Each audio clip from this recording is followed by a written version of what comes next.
I like solving problems, Commander. And Enigma is the most difficult problem in the world. No, Enigma isn't difficult, it's impossible. The Americans, the Russians, the French, the Germans, everyone thinks Enigma is unbreakable. Good. Let me try, and we'll know for sure, won't we? Gentlemen, meet Mr. Turing. We to work together then. I'm afraid these men would only slow me down. Popular at school, were you? You know, I learnt more about him than I should have had to learn, really. We should all know about Alan Turing.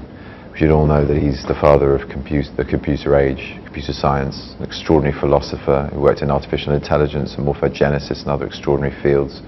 He made real his ideas through brilliant teams of experts, mechanics and technicians, but you know, he was there, and you learn all of that about someone and you think, why on earth is this man not celebrated, not just as a gay cultural icon, but also as a scientist that should be with Darwin and Newton on a banknote, on a currency note, in my opinion, in England.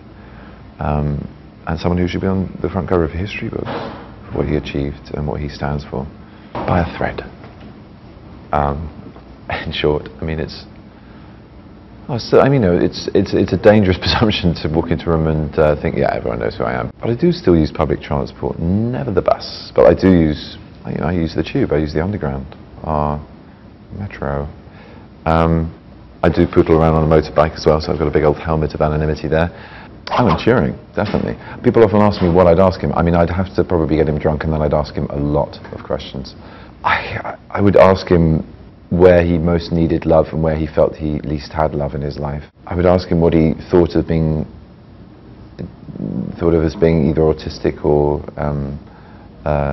having Asperger's, as is often the case with people seeing the film. I think he's far from that, and I don't mean to depict those qualities. Yes, he's a different mind, and he thinks laterally, and he has trouble assimilating relationships and being in groups, but when you slowly unravel the mystery of the man at the same time as Enigma's unraveling, you realize that he's someone who's been a very sensitive man who's been served very harshly by a cruel world.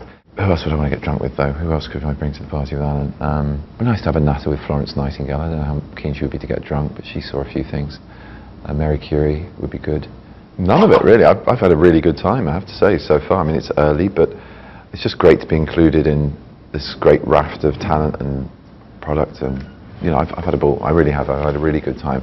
I suppose the hard thing is literally grabbing enough time to eat and sleep properly, which can be tricky when your metabolism and brain and everything is all over the place from jet lag and being on one coast or another, or home, in my case England.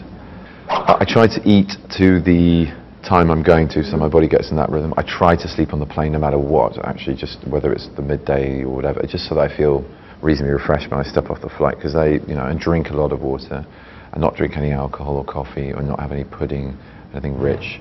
I often fail at all of those things, but I try. I mean, I'm lucky. I turn left and you can get quite overexcited about what's offered you.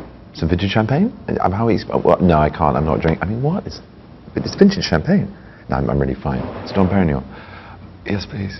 It's impossible. It's impossible when you're that spoiled.